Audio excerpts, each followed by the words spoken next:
Well, hello everyone. Thank you for coming in again for another episode of the podcast. I have a somewhat special guest today of my sister, Casie Muse. How are you? I am somewhat okay. I'm just kidding. No, I'm doing well. I'm happy to be here. Cool deal. And for those who don't know you, what are you? What's your job, title, anything like that? Job title. Right now I am a service advisor at a car dealership. So whenever your car gets a check engine light or your oil light is yelling at you, pretty much if you see a light that and you feel fear in your car, I help you take care of it, pretty much. Cool. And how'd you find that job? Is there any schooling you did for that, or is it just kind of a gig you found randomly? Kind of more on the side of finding the gig randomly. So originally I'm not from where I live. I'm currently living in Florida. I'm originally from Utah. When I was living in Utah, I was getting my undergraduate degree with my bachelor's in psychology, and I was trying to move to a different state after my undergrad. I wanted to get out of Utah. I want to start somewhere new. So I was technically working originally at a charter school for children that have autism. That was my original job when I moved to Florida. So moved across the country, got this job, hated it with every single ounce of my body. It was just not what I expected. I knew it was going to be a challenge. And then there's the fine line of challenge, and I'm not okay with this. I'm not okay with this from basically the get. So I had no job and I had no home. But the guy that I was seeing at the time, my boyfriend then, he was working at the dealership. He was like, "Oh, if you need a job, come work here. We're always hiring." So I got a job there. So no schooling, no nothing, saving grace, and I'm just still there.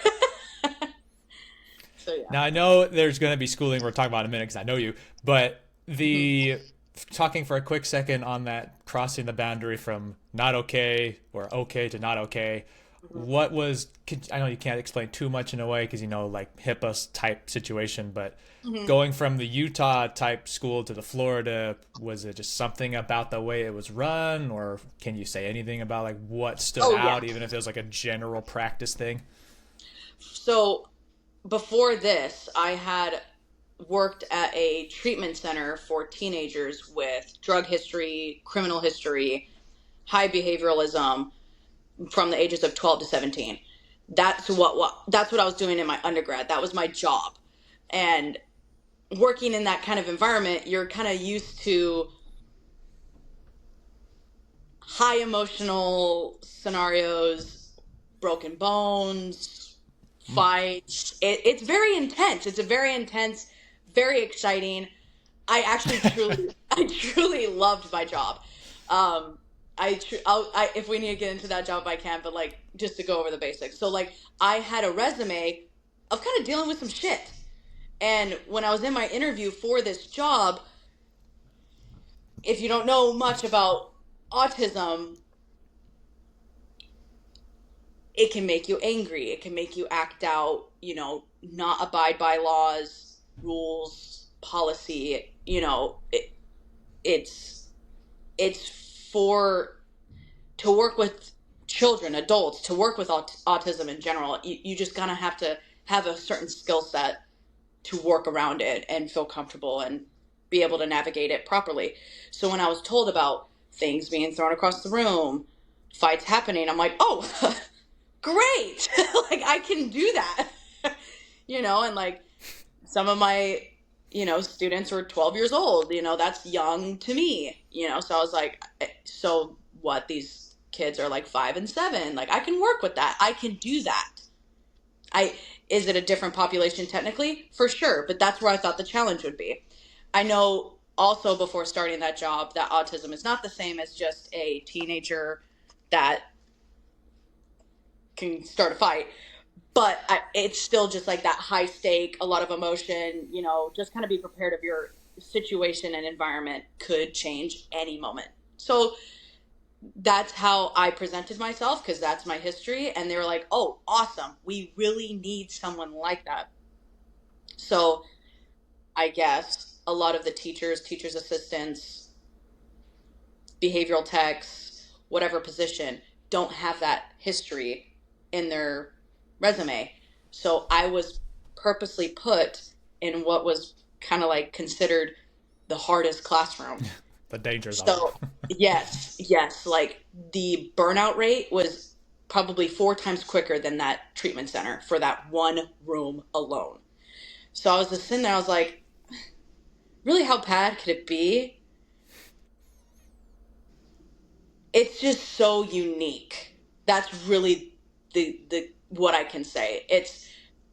I didn't like feel fear or like it wasn't like that was crap being thrown for sure. And if you were not watching, you would absolutely get like your shit rocked. Like, didn't matter. Like when it comes to like that type of condition, it's your brain communicating to your muscles is so different.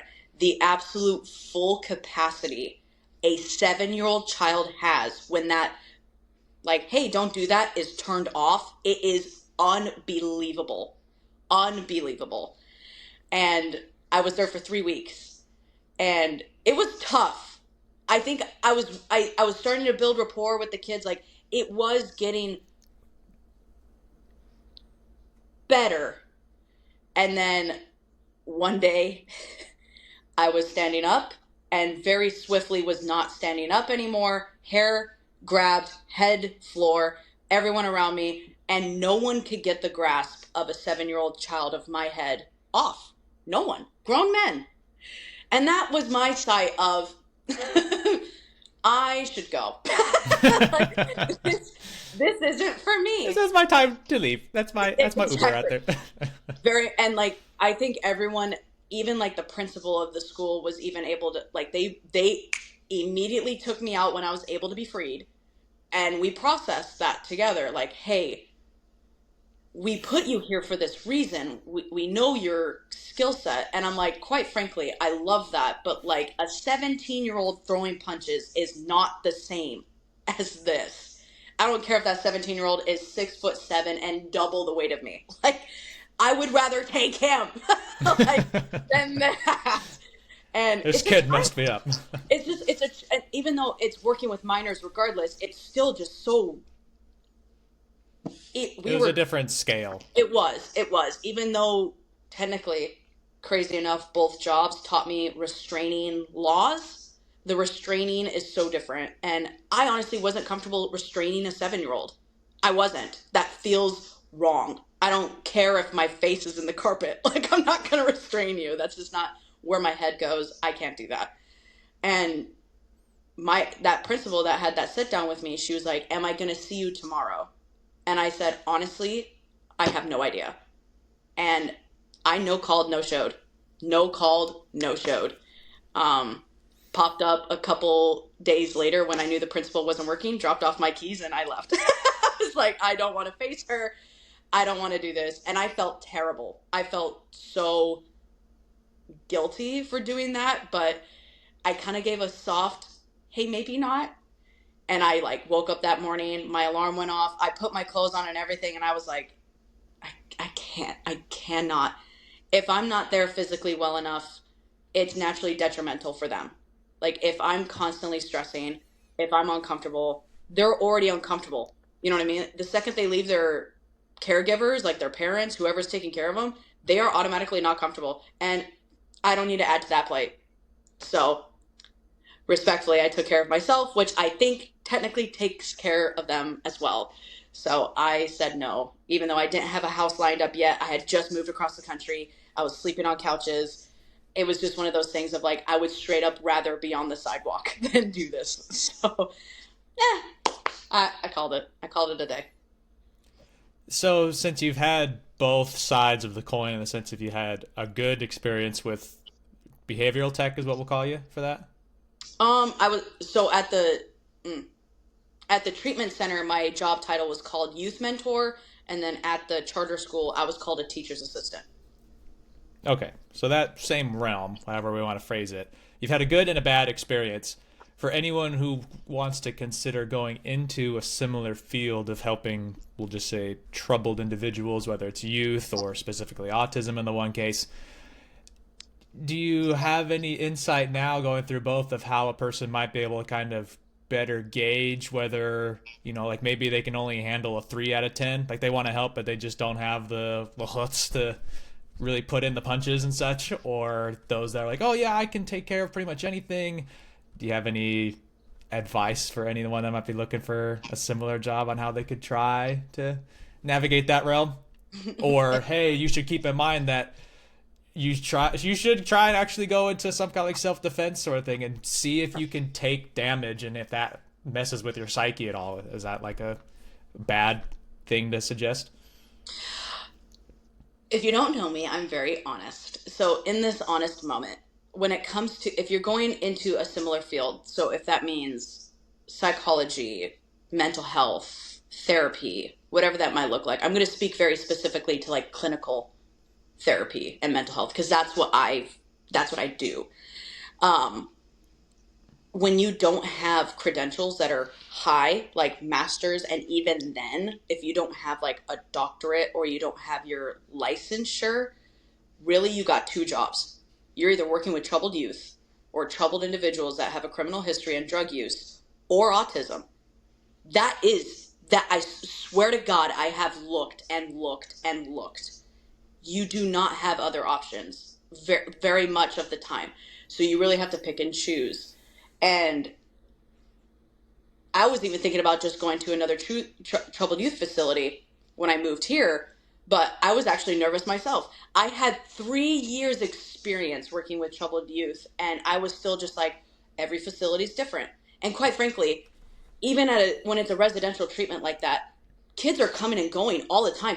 Every month it's different. Every week it's different. So like you really don't know what you're going to get when it comes to the either jobs, really, if I'm being honest.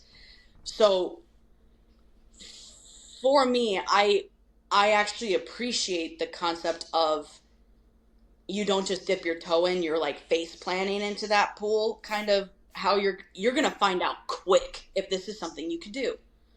And do I believe in the high behavioral, high emotional mental health to work with at such a low education state? No, but they have to start somewhere. Are you, to be clear on that, you're saying like younger kids, you're saying don't necessarily need to I be think in that type of not extra? that they can't be, because like you definitely can. Like I think I did well in my job. Like I think I got positive work done.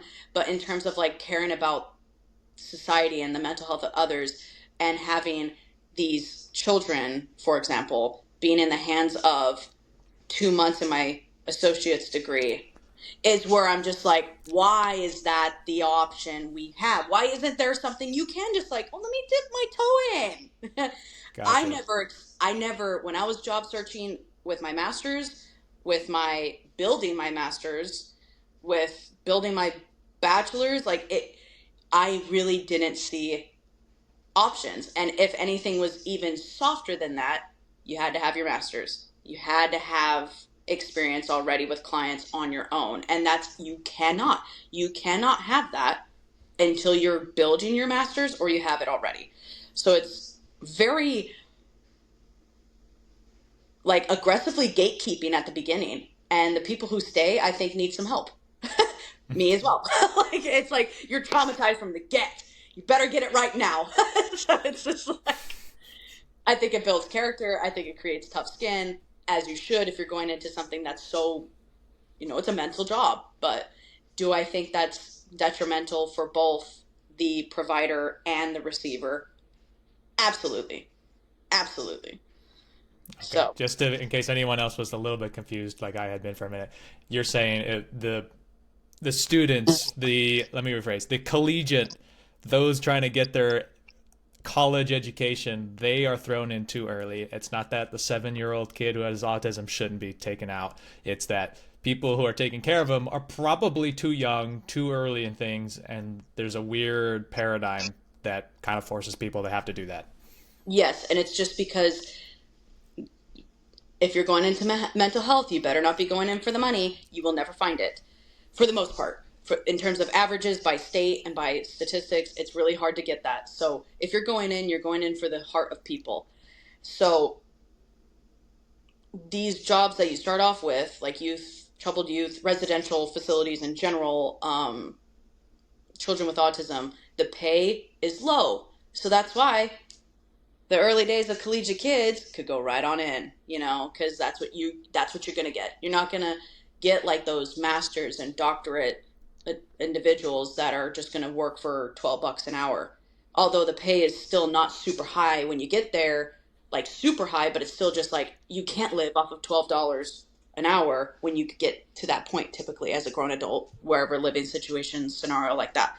So that's why you kind of, the world makes it your oyster. That's your oyster, or those two paths, really. It's interesting that you bring up that there isn't a lot of money in psychology, because I think a lot of people might have the stereotype in their head of, doctor is, psychologists, psychiatrists, both, depending on the person. They're the big wig, $300 an hour, so they're making huge money. You're saying that's pretty rare for people to have that, and it's only like, I'm guessing, private practice gets that. Mm-hmm, exactly. So for me, I am a marriage and family. I am a marriage and family building the licensure therapist. So I'm going to speak strictly on that type of statistic. I cannot talk about mental health counseling or school counseling or other rhetorics. I'm going to speak specifically on marriage and family. But based off of what I learned, yes, naturally, for any path you take, private practice is your highest paying gig. You get to pick your hours. You get to pick how much you pay, make someone pay. It's all up to you. Like, it's private. It's my thing. It's hard to get into private practice, honestly. And when you get into private practice, it's hard to build the clientele. And no less, therapy is still definitely taboo, still talked down on, and also everyone needs it. Kids, teenagers, adults. And so that's any working class, that's any economy. And I do well financially, and I wouldn't pay $120 an hour. No. And I have the degree. Like, I would not do that. That's crazy. An hour of my time. You better hope to God your insurance covers it. Like, and the likelihood of your insurance covering it, maybe 50-50. Maybe. It's probably more like 30-70 and you're on the 30% side. Like, it's hard. It's not impossible. But for example, marriage and family therapists, looking at private practice, the average annual making across the United States, they do differ by however much, some are less, some are more. Average across the USA, 50 to 60K a year. And for some, that might be like, hell yeah, sure, awesome. For me, I don't know about you, but no, like I can't. Like, with all the time you do in school and this and the other, it's just a matter on where your priorities lie. It really is. So I might be in a different headspace than where I think a therapist should be. That's why I am working at a dealership as well. So it really depends on where you are. It depends on what your goals are. I don't have a nice old husband that's got a nice ass job. It's just me, baby. So that 50 to 60 don't sound nice. Like, sorry.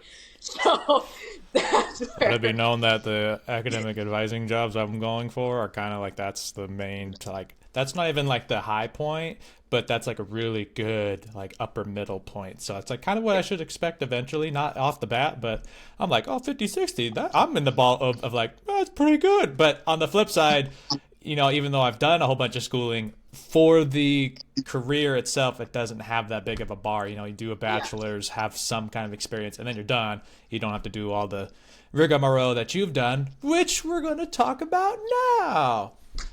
So let's say you're in high school, like right at the end. I assume it's somewhere in there that you decided you wanted to go into your psychology type bachelor's degree, or how did that whole train start? So I didn't start thinking about a career and what I wanted to do until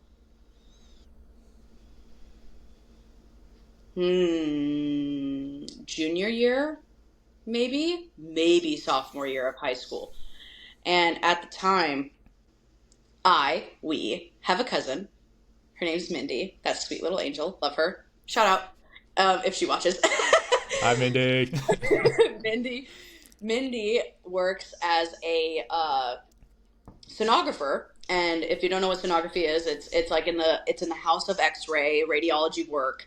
It's it's like ultrasound work. So you have two paths that you can take with ultrasound too. You can either work with babies and that stuff, or you work with tumors and like stuff that's not babies. And if you don't know me, uh, mm, mm, Babies are tumors. tumors to you. I'm taking tumors. That's what Mindy is also in. She is a sonographer, so not an ultrasound tech, which is usually used within like OBGYNs, babies. Prenatal and such. Yes. Sonography as itself is typically used as like I'm working with tumors and a different like population of health category. I liked that. That's what I wanted to do. I shadowed her, went to Texas, stayed at her job with her for the day, had scrubs on and everything. And I loved it. That was in high school. So I was like, I feel convinced enough. Like, this feels right. Let me go in it. So then I went to undergrad, started my associates with X-ray as like my major. Medical, X-ray, X-ray technology, whatever. So I was taking anatomy. I was taking all the sciences, this, that, and the other. Did that for 2 years. Failed anatomy lab. I had to retake it, and then I did great. But then people, usually when you're in like a class that has when you're in a prerequisite, people start talking about the requisite all year, and they scare you.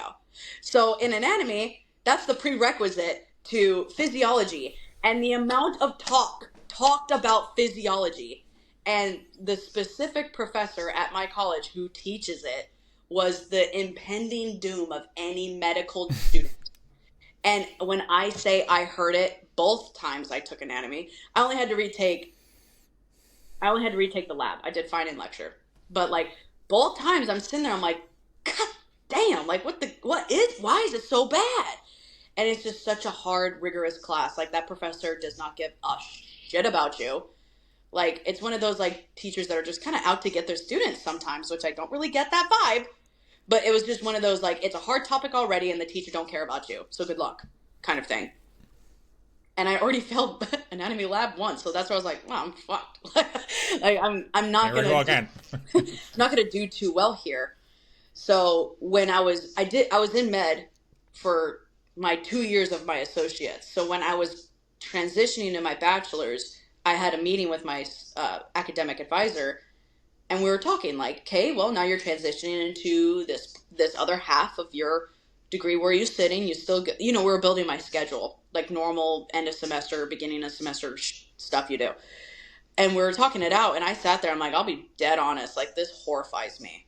Like I really want to do this job. But quite frankly, if I'm not smart enough, why would I make myself go through that? Like, make myself feel bad, go through the stress of failing tests, studying your heart out for mediocre status, hopefully mediocre, and maybe not. So it's just like, it doesn't seem like the journey there sounds so unattractive that I don't know if the end result is worth it. If I would even say get to the end result because I'm stupid. That's where my mind was. I'm like, I'm too dumb, respectfully, to do this. And respectfully, my ass. Respectfully, dumb as shit. So we're looking at it, building my schedule, and I'm like, I don't even know what I could do. Like, I have all these like biology, chemistry, science, but like, what the heck else am I gonna do that sounds attractive enough to do? Like, I'm not gonna become a business person. I'm not gonna become a mathematician. I'm a scientist at heart. What the heck am I supposed to do now? And so we're looking at it. We're looking at my next semester's classes if I stayed in X-ray. I hate this, I hate this, I hate this, I hate this, I hate this. Psychology, psychology. Oh, that's interesting. What is that? Tell me about that. Like 4, 5, 6 classes of psychology are mandated to get my bachelor's degree with X-ray. The basics, psychology 101, social psychology, neurobiology. Interesting enough. So I'm sitting there, I'm like, that's a lot. That's a That's a lot. lot. Yeah. So I'm sitting there, I'm like, the only thing that sounds interesting is this little bundle that's like you have the column of I need this, and then these, and I'm like, I like those. I want those. What is that? So she's like, well, so we start talking and like, could I switch over? If I switched over, would I need to add anything? Am I coming into this too late? Whatever. Science to science, easy transition. You could get your degree just fine. Like, you wouldn't be adding any time. You would just switch your name and learn different things. That's all. Like, you already did the core prerequisites to the majority of the degrees. Just switch if you want to. It ain't gonna hurt you. It might hurt you to switch back if you wanted to go back to X-ray, but to switch here, you're fine. Just go. And I was like, screw that. I'll do that. So that's why I switched to psychology. And then I started taking the basics, psychology 101, social psychology, neurobiology. I can't even remember that far back. And I was like, every time I went into class, I thought it was interesting. Every single class, I was like, God, wow, really? Oh, I wanted to know everything that the brain does. Like, I wanted to know why any human would do anything ever. Like, it was so interesting and crazy, a goddamn enough. I was good at it. I was acing tests. I understood everything. It was just like common knowledge. It was like, wow, this is it. So you weren't dumb. It was a passion problem. Yeah, like that's the thing, because like I'll be honest, like even now, having all the education I have in this field, the idea of being a stenographer still sounds like I would love to if I'd never had to go to school again. Like, if I didn't have to do that, yeah. Like, the job itself is really interesting to me. Like, I would find interest in that, but it's just not possible in my personal opinion. But so just I was passionate for only the end result. I actually found like, oh, this is actually interesting in the journey. I was still kind of a little lost in terms of what the end result would be, because I really switched because I said, oh, interesting, you know. So I was still very much at the beginning stages of what that totally meant for me. But it was nice to know something I found interesting and I'm not bad at it. So I thought it was like best of both worlds kind of thing. And so then you eventually did kind of figure out what you wanted to do, or you were kind of on autopilot for going to masters? How'd that transition why'd you decide to go into your graduate degree? I personally never had like the aha, this is it, this is the population I want to work with at all during my undergrad, which is ironic because when you go from undergrad to graduate school with psychology, you better figure it out. You should know your population then, because you will be forced into like a track. Like, I'm in marriage and family. I had to know that. I knew the population I wanted. Really, what was going through my head when I was in undergrad in terms of population thinking, what kind of people do I want to work with, age, mental health diagnoses.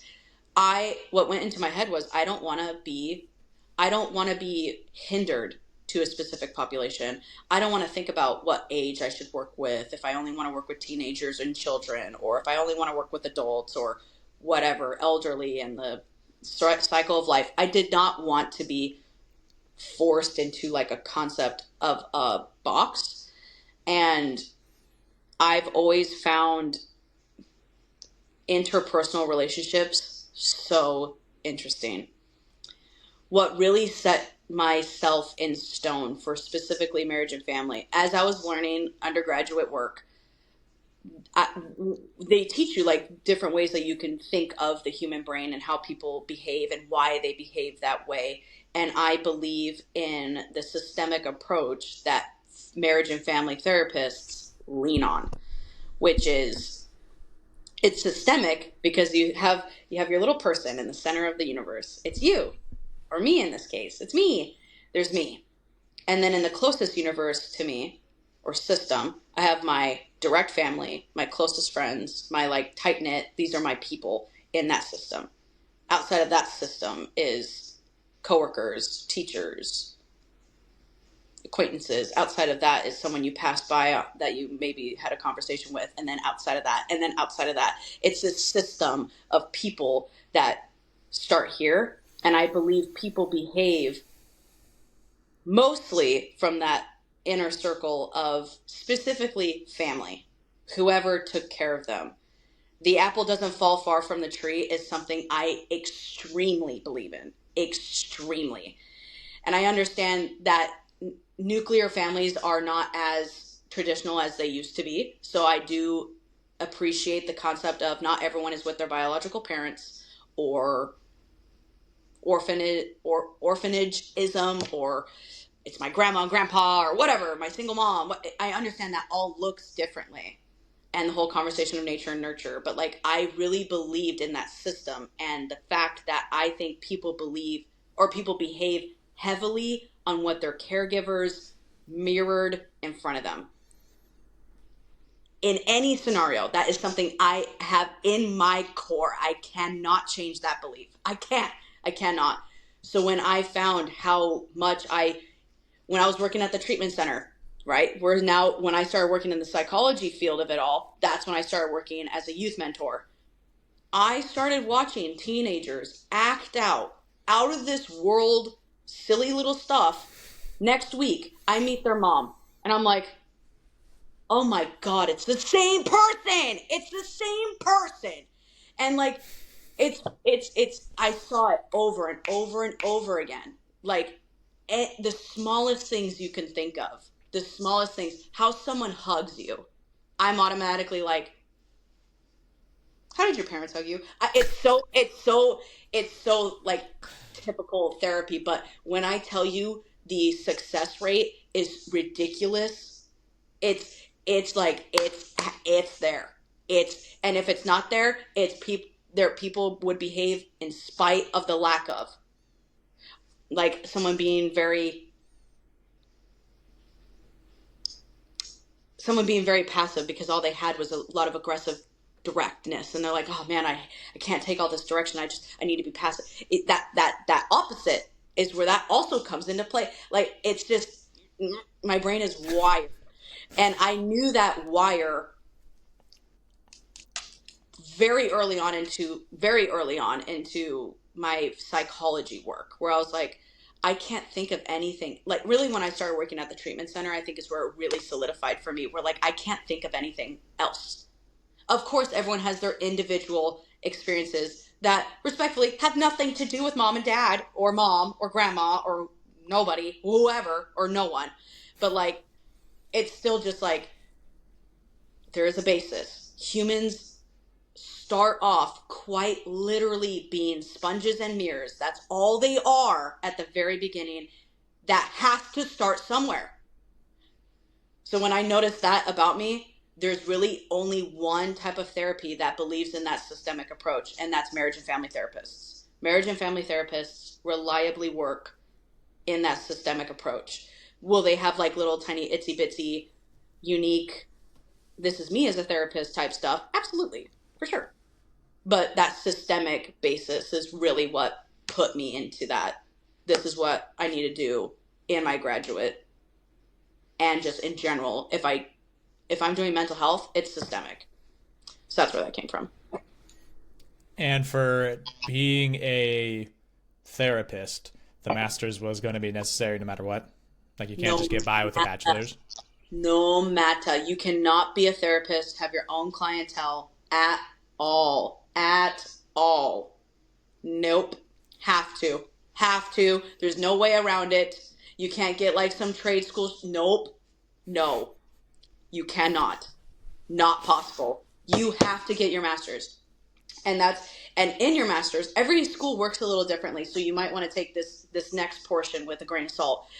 But if it's a good college or university, they give you clients to work with while in your degree, because you have to build your clientele or build your experience in general. You can't just like learn all this stuff for 2 years and then boop, they should care about the mental health of the society, and that's not how you do it. You have to warm up, give out, like my with the university I went to, which is University of Central Florida.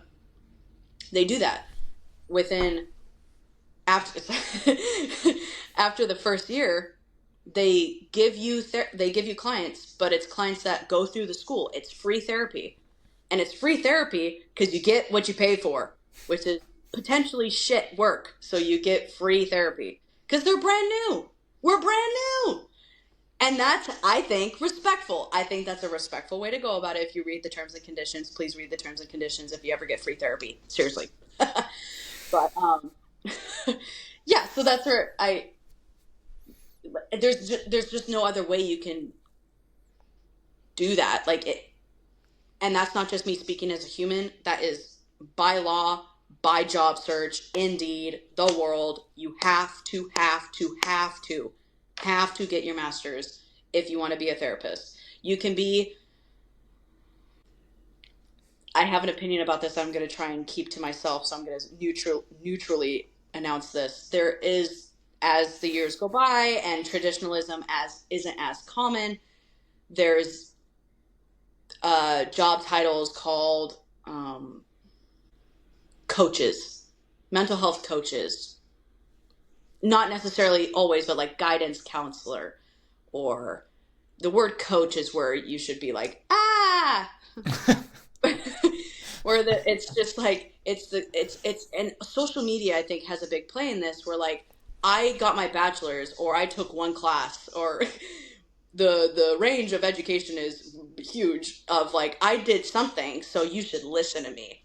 And I think social media is really guilty about, I know this, you should listen to me. And it's just, so yeah, you could do that.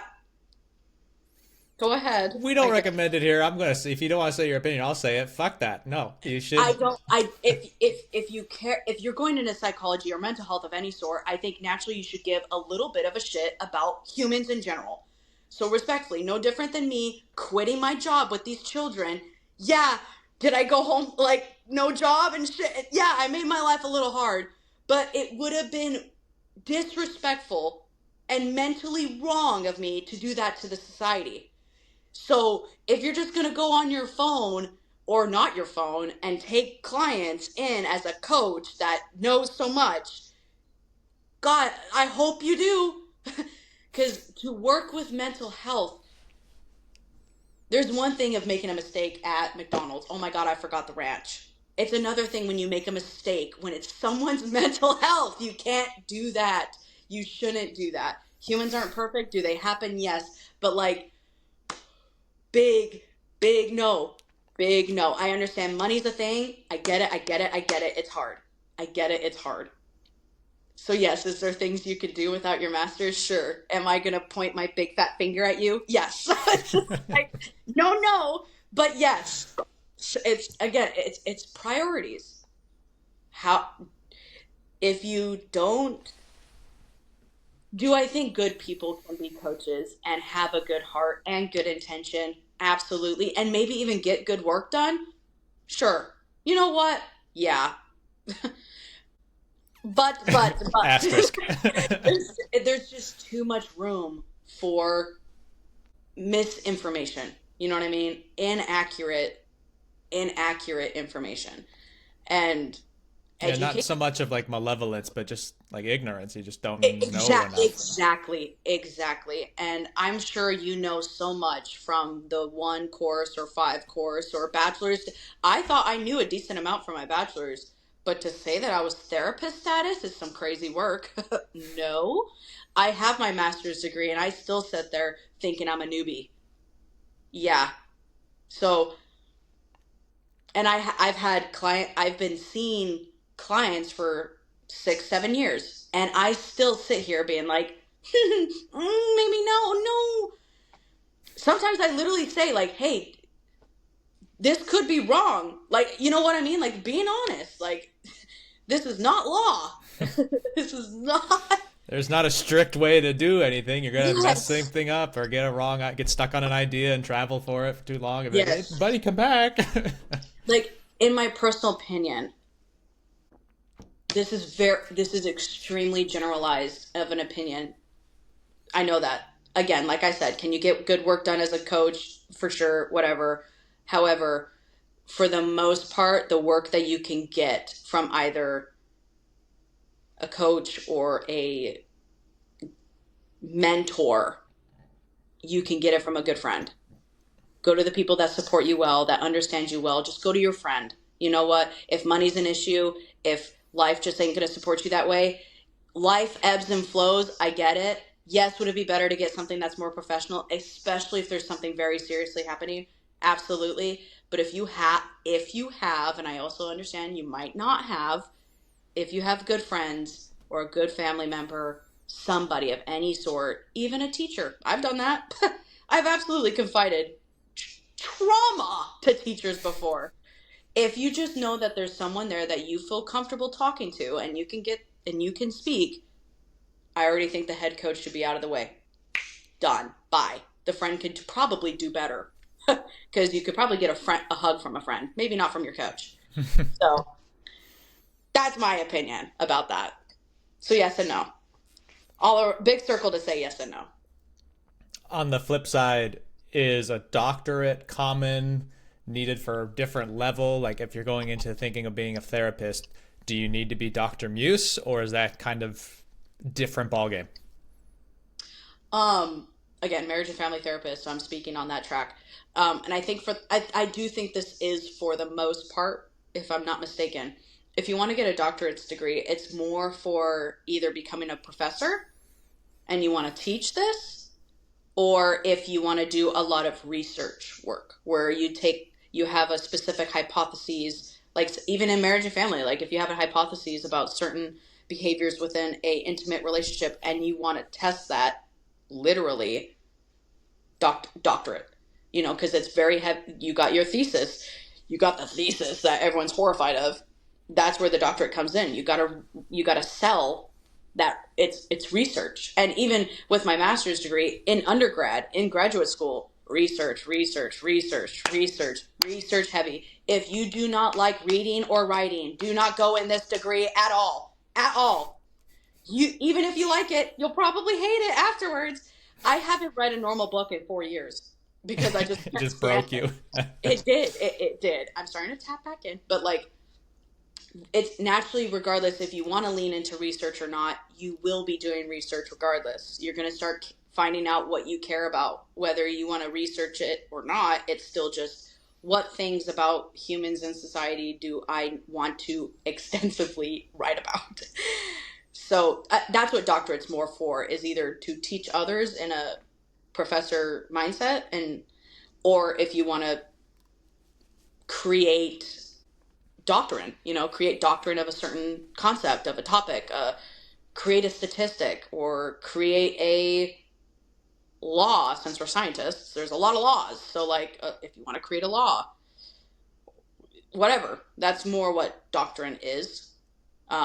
I don't, if in terms of like psychology, it's not really, if you just want to see clients and ask them how they feel or how their day was or what's going on. Doctrine is not, you don't need that. You don't need that to do that. So I'm glad that you said some things that would help, not necessarily scare anyone. The point of this podcast is never to scare someone. It's just to open their eyes. But you talked about how there's a lot of reading and there's a lot of writing. Is there anything else for just the schooling part? Like, we're not going to worry about the 14,000 different jobs a person could have, or, I won't ask too much about being a therapist since you haven't done too much of that. More just the bachelors and the masters. Is there anything plus and minus that stands out to you that you'd be like, hey, buddy, you're considering doing it? Don't forget this is going to happen. And that will either stir them towards or away. To kind of keep it more in terms of like what to expect in the classroom is how I will answer this question. Reading and writing, absolutely. Another big thing, even in undergrad, it's not too much at the beginning stages, but when you start getting into, when you're out of your prerequisites and you're in like the top tier classes, and you should automatically expect this in every single class in your graduate school. Every single class, doesn't matter the class, you will talk about traumatic things. If you have triggers, if you have a hard life that you've lived, if you've heard about hard lives, if you've seen, experienced any kind of trauma, it will be brought up. It will be talked about. That can range.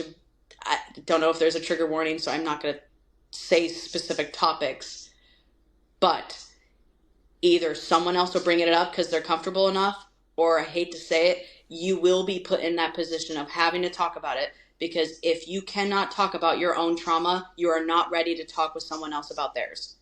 It's very, very, especially graduate school, not as much in undergrad. Will it happen? Absolutely. In graduate school, you're clocking in. If you're going to class, it's happening. Like, your professors that you have in graduate school are therapists. They have years and years and years of their own clientele, and probably seeing clients while seeing you for class. Like, if you say one wrong thing in your question, they're like, oh, why'd you do that? yes. And does it, as that might sound absolutely horrifying, what I will say to give it positivity, and I personally, I love talking about anything and everything, even if it's my trauma or not. I'm very comfortable with the dirt, mine or not. I don't care. I'll talk about it all. And naturally being put in that kind of conversation all the time, these are 3-hour classes, at least for me in graduate school. You're in class for 3 hours talking about things you might not want to 3 times a week. That's 12 hours a week you're talking, you know what I mean? Like, of therapy, basically. You're getting therapy while getting your class, if that makes you feel like, wow, sick. But you got to be ready for that. But when you experience vicarious trauma and your own trauma over and over and over again with the same 25 people, the rapport you have with your classmates is unfreaking believable. You will know the family history of Bobby, Sally, and June, and they know yours. The teacher knows what you've done and gone through. It's just like, again, this might still sound scary, but I'm trying to say, like, I'm also trying to say, like, you're going to make some tight-knit people. Like, I still have people that I'm graduated and I'm out, but I have people that I talk to, not so seriously anymore, but like, it's safe. It's very much like whatever is discussed in this class, if it's a good college and a good classmate, whatever, and it was for me, whatever is said in this classroom is not leaving. Like, it's HIPAA law right off the rip. Again, I'm kind of more speaking on the graduate school, and the professor should say, hey, we don't talk about this outside this classroom. You cannot. You're consenting while being in the class, and if you don't consent, walk out.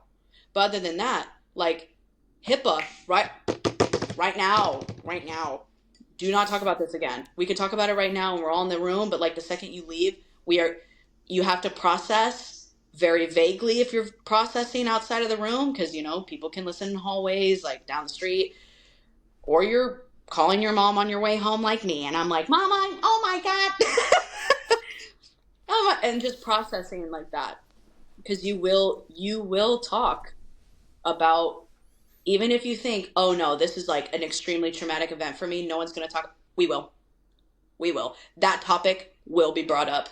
I promise. There is not going to be a single event that won't be even remotely like, oh my God. It will be discussed. You don't have to talk about it. You're not going to be forced. It's nothing like that.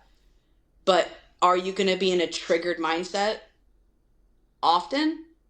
Yes, because you're going to talk to clients that are going to say anything and everything, and you better be ready. You better be ready to hear that and not react, not think about yourself, not think about what I did and when I was experiencing, nothing. You have to be neutral completely. So yeah, you're going to talk about that over and over again.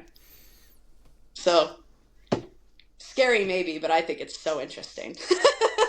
I love it when class gets like that. Well, to help boil it down for anyone else who needs the more like, where's the silver lining in that shit? Oh my god, it it helps it keep airing out all the bad voodoo in your mind, whatever. That makes it not so much of a like if it's triggers the good word, it makes it less trigger happy. It's not going to be as likely to every little thing that kind of reminded you of it sets you off.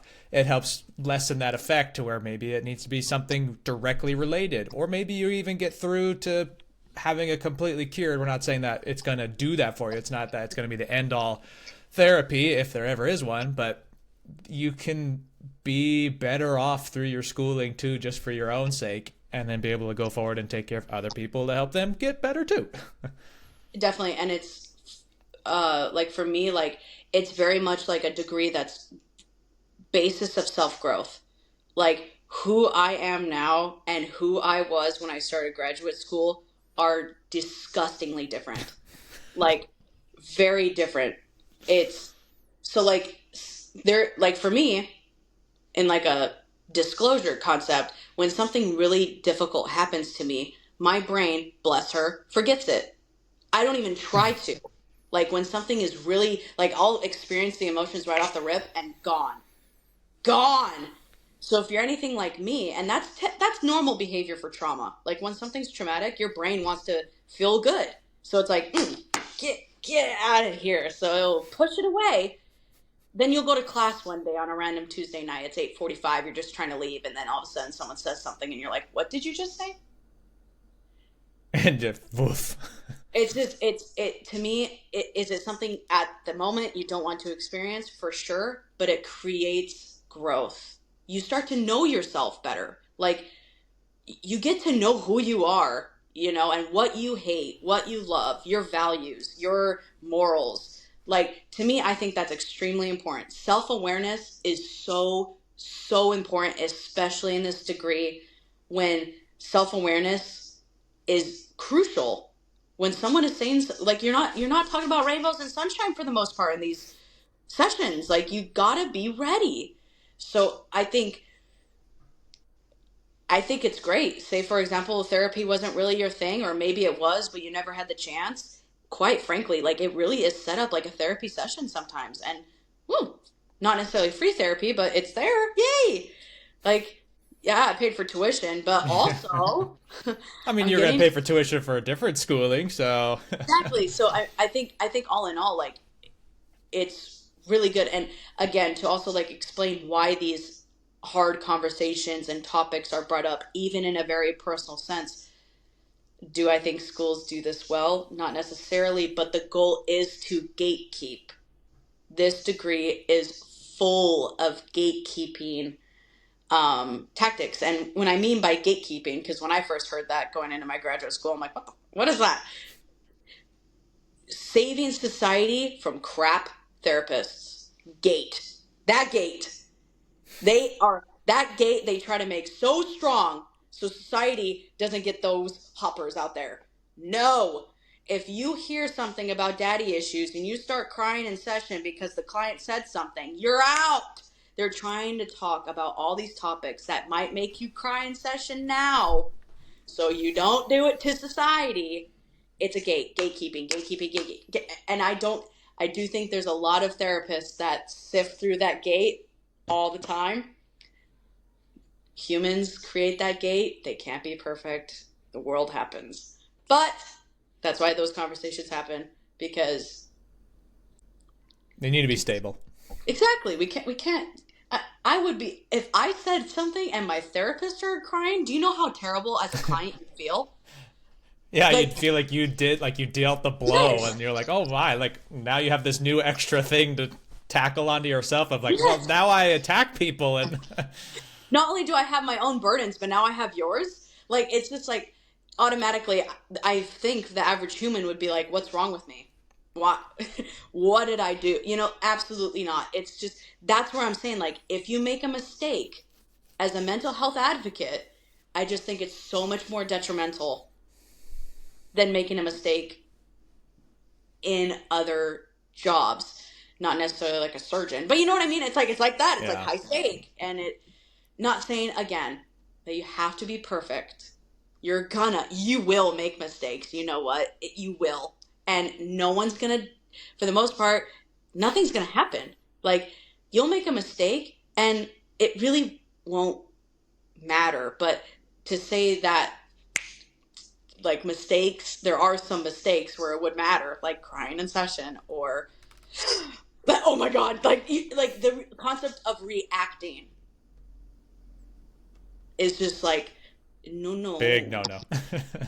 Big no. Like, yes, like building rapport, like, having facial reacting in terms of like having like your facial, that's a whole other concept. Just being able to show empathy through face is great. That's technically a mild reaction. No, it's not even reaction. That's empathy. I think just understanding the skill between reacting and empathy. Because the second you're reacting, it's sympathy now. And sympathy for you, not for the client. It's now about you, babe. You just reacted. You think the client's going to not look at you and be like, huh? Like, attention is on you now. Like, you're not paying, you're getting money. Not about you. Mm-mm. I think that's the first time I've probably ever heard gatekeeping in a positive sense. Like, yeah, for maybe any of those who might be the reactatory crier, for poorly phrasing, that's not great for them. But I think we have to, as a society, go, boo freaking who? like that. Absolutely. And to say that you're not allowed to be human is also not accurate. Just cry in your car after. Or like after that client, for the most part, you might have like 10, 15 minutes. Boo-hoo real quick. Close the door, boo-hoo, and call it a day. Like, you are allowed to be human, just not when they're there like that. Again, you're not allowed to still be it's a human. Your clock, like, and beyond just like physically clocking in, yes. There's a state you need to be in, whether you want to compare it to, like, let's say you're an actor, you aren't you during that time, and you need to figure out how to do that well and effectively. Yes, and I also, like, you can be your authentic self and you could be an emotional human being with your clients, but to say that you really need to understand balance, and when I say balance, it's like this, it's not balance, it's balance. You're here. And being able to work that while still being your true authentic self. Hey, this hurt my feelings. How can I still be me and meet them here? That's the skill set. You should still be a human. You should still have emotions, this and the other. You're absolutely allowed to hear shitty stuff and be like, that's shitty. That's human. You should. But you're the anchor. Here. You are here. You are the person. For those who can't see, because this is a podcast, she's saying you got to be the low point while your client is up high dealing with whatever they need to. Balance isn't you're both at equal states. You're not matching whatever they're doing. You're the low. They're the high. The overall room is balanced in that sense. Correct. Yeah, I was saying, if you have a teeter-totter, you're not both having your feet on the ground, look at each other in the eyes. Your therapist should have their freaking tush on the ground, and the client should be up there looking down at you, kind of thing. Like, they should be lifted up by you, but you also need to be able to keep yourself balanced so you're not losing your mind in session. It's a teeter-totter of a job, quite literally. Even when you're not seeing clients, even when you're not in the room, you are honestly always, and even just like as a human who's living life, you're always in a teeter-totter. It's just different now when you have to bring someone into your life for an hour or an hour and a half or 2 hours. Every therapist might be different. Once or twice a week or once a month, whatever, and listen to light stuff, not so light stuff, like anything. You just got to be ready for anything. Well, speaking of being ready for anything, and this going to be probably the longest podcast in the season by far. No, it's fine. This is good. This is getting a different perspective because I don't want this show to get into the habit of just, oh, so what do you do? What's your undergrad? What's your graduate? Blah, blah, blah. It helps to air out a lot of, like in this case, being a therapist. That for some people who might be considering it, they may not be able to have these conversations. It would seem kind of strange, especially for in the vein of psychology or therapy, that people wouldn't be able to find people to talk to. That should be common. But just in case, like this is to throw out another chance for you to be able to sit there, hear someone in the field say their shit, the good and the bad, and you get to listen and go, oh, okay, that's completely what I thought, nothing what I thought, or I have some things to think about now. So it's Yeah. fine that you've said a lot, and I'm glad. Certified yapper. That there, we give you the stamp today for sure. We give it to you. You win. So, at the risk of this taking a whole nother half hour with these next two questions, I'll be concise. I'll try. the first one is going back to the realm of, academic advising. At the time of this episode, we're still thinking about the title of the show, and I think it's going to be Scholarly Sidetracks. Not that you're always getting sidetracked, but that this is an avenue. There's the main way that people think of, and then there's all these little sidetracks you can take. Yes. That's besides the point. The question... Big sidetrack today. That's the sidetrack of the episode, is me saying that shit, and then we come back. You get this question just like everybody else. Okay. You get one redo of whatever size, whether it's a minor or it's huge. You can't go before high school. It can be in high school. The way that this works is you get to go back in time to whatever past self, and you have amnesia of every freaking thing except for one. The doctors put in something in your mind that says, oh, you can remember one thing, so you can go change that part of your past. And yes, you can't change the past. Yes, butterfly effect and all that. That's not the point of the question. It is for anyone who is Bryce 2.0, Casie 2.0, who is at that point in their lives that you are going to say, hey, when I'm at your spot, I would have done this. I would have done this type of job or not this job. I would have done this degree, not this degree, so that that person can consider it and save them the time and grueling whatever that you unfortunately had to pay for. If anything, it can be totally tiny. Like, I would have just not gone to the school in Southwest Utah that you would do, or maybe like literally anything, what comes to mind, if anything at all. They can also be like, no, I'm pretty fine with it all. Yes, you change 1,000 things, blah, blah, blah. Oh man. If You can take it, man. that's a fantastic question. Unfortunately, all the self-awareness courses I've had to take, I know every answer usually pretty quickly. For me, I'm gonna try to be concise. You can speak for a few minutes. It's fine. You don't need a 10-second bit. For me, like my graduate, no, you know what? My collegiate years were the worst years of my life. Personally, everything went wrong. There were so many times I wanted to quit. I didn't want to do any of this. I have a lot of like really traumatic events that happened, especially in masters. However, when you ask this question, as even like a butterfly effect advocate, I would never tell myself, or if I had the chance to take something out, would I? There are so many things, yes, naturally, I wish I didn't have to, but if I actually had the power to say, like, I just let her go, like, let her have it, let her have them crap set of years. You know what? Let her go through it. It's nothing but gonna create character. And I think that's worth it. I think that's absolutely a good enough result to go through the unbelievable yike that I had to go through. Whether it was related to school, and school's hard alone. You can have a good life.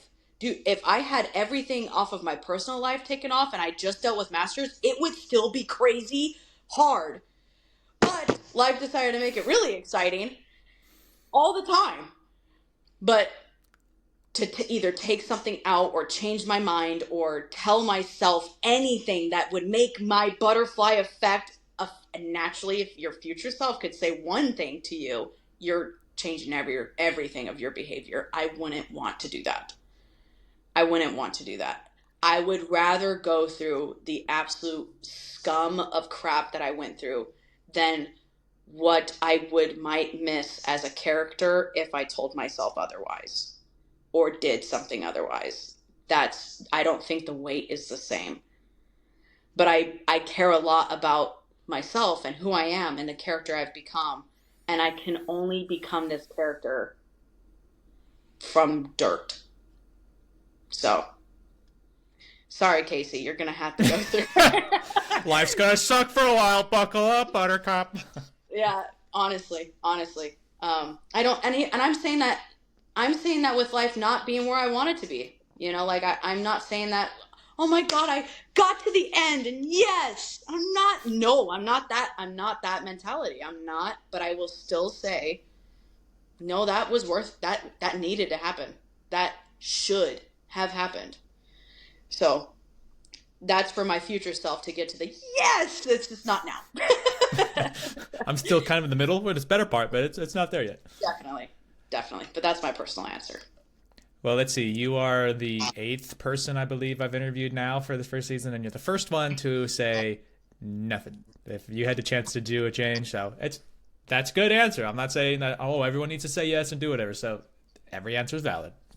Yes. So, and that's, I mean, everything's easier said than done, and that's where life is super subjective. Like anyone could talk about anything all day. Maybe sweet little John, if he's one of them, John, he might have said, I would have done this, but the second you give him the pamphlet to do it, he'd be like, ugh. You know what I mean? Like, we could talk about it if we're not in it, but the second you're actually in it, you might be like, hell yeah, I'll change this. Like, so it's all subjective. Yeah, I've thought about it myself too, because I had Brian on an episode, and he mentioned for a minute how we were kind of. He didn't say it this way. He said it another way that still was not kind to either of us. But basically, we're assholes. Our freshman and sophomore years, like early college. Yeah. Just like selfish dicky types kind of thing. And I could definitely, like, if someone asked me that question, that's where I'd want to try and make the changes. But that would be the point where there's no change that's going to happen. Like, you're going to come down to me and I'm going to be sitting there like, well, fuck you. No. Like, no, you don't know shit. I'm like, no, but I'm you. Fuck. Mad real. If I saw my future self try and talk to me, knowing my stubborn ass, I'd be like, who are you to tell me like anything? You don't know what I'm going to do. You're like, no, I literally know what you're going to do. Like, fuck no, it's going to be different. And you're like, oh, okay, see you in 5, 10, whatever years. And you're going to be like, well, look, we're right here. I told you we'd be here. Guess what? And yeah, and that's like also putting into precedence of like, not only have I been through some rough stuff, but I've hurt others. So it takes a lot to say, I wouldn't even want to take the burden off of somebody else either. But yeah, that'd be a tricky one. I can agree. I would have to think on that one more, but yeah, that'd be kind of the real key point too of going back and be like, I could fix a really big event. That'd be nice to have fixed. Yes, and this is where also in this degree, being selfish, I'm going to use selfish even though that has a negative connotation. Being selfish can be good. Like, I think it's good for me to think that way for myself personally and who I am and who my character is. I think it's good for me not wanting to change something. No different than you need to do self-care. If you feel sick one day or you don't feel mentally there, but you have clients you need to see, do you call your receptionist to say, hey, can we like reschedule these appointments so I can see them when I feel better? Or do I just force myself through this because it's all about the client? It's making that balance where you are a human, guess what? And you, guess what, matter. Oh my God.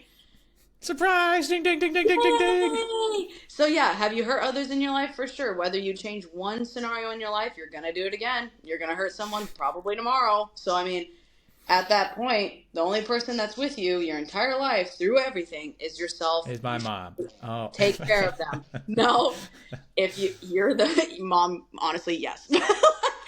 But no, you are the only person that goes through everything and knows everything by heart, what you've experienced, the good and the bad. You better take care of them. Gosh dang, they're going through the freaking ringer. Take care of them. Holy hell. Care about them a little bit sometimes. It don't hurt. You think you're not having fun? They're not having fun either. Yeah, it's true. You should really listen to them sometimes. Dang.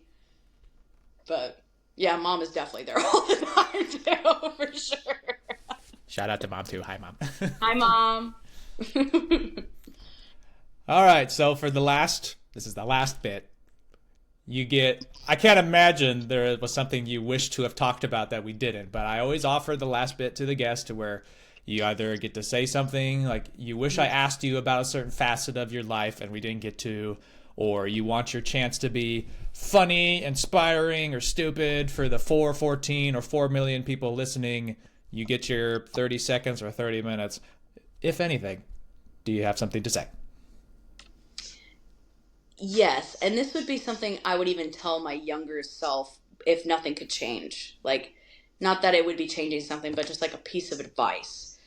Um, I'm a black and white thinker. I'm someone who plans 25 years ahead if I can. I like to know what I'm doing. I like to know what I care about. I just like to be in order to a very extreme degree. And the last few years have been traumatizing because to say anything that I wanted or anything that I thought would go didn't.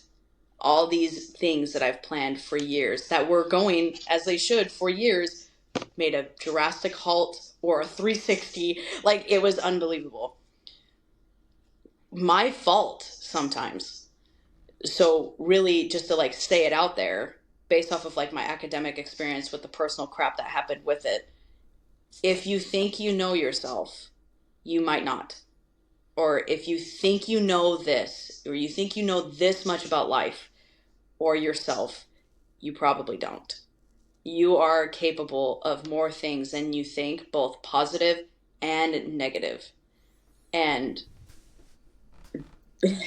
you probably won't become comfortable in that mindset until you find the negative capacity you got, where you are capable of hurting some people or really making a crazy mistake or making crazy decisions where you're like, there's one thing having a night out where you wake up the next morning and you're like, what the hell did I do?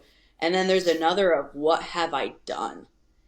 And being able to experience that is god awful, but so, so necessary. And you might have a few of them, and they might all happen in the same week. But I think, like, just in general, thinking about that in terms of an academic mindset, not academic, just a human that's existing, piece of advice for myself or anyone who resonates as a black and white thinker or not, if it resonates with you, if you think you know who you are, I promise you, you don't. And that's okay. You're human. We evolve. We change. We ebb and flow. We might come back to, I might know who I was 2 years ago, but right now I wouldn't say I did at all. But then maybe in a couple years from now, I will resort to that 2 years ago me now person. You know, like, just letting yourself exist and loving yourself regardless and hoping to God the crap ends soon. If you could let me breathe for a half minute, that'd be cool. You know, just a little air, a bubble. That's enough. Yep. Just put your stuff in a letter, tie it to a balloon, and yeehaw that thing, and bye-bye. Hope for the best. But, yeah. Well, all right. I guess with all that said and done, all that's left is thank you very much for coming on the show, Casie. I appreciate it. You obviously talk well and often. You definitely fleshed out the story, which is very good. I'm sure it'll help anyone that's listening who made it all the way this far. And woo, yeah, big team if y'all hear. You made it. Good job. This one might be twice as long as some of the others, but you know, we don't put any restraints on it. Like, this is a chance for people to tell their story, and some people have a lot to say. Some people have a lot of story to get told. It's just how it goes. So that's what makes it a fun variety. So thanks again for being on.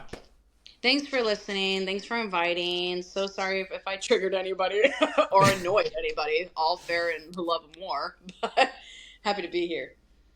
Cool deal. And to all those of you listening, thank you for stopping by. And we'll see you again sometime soon, I'm sure. But bye-bye for now. Bye.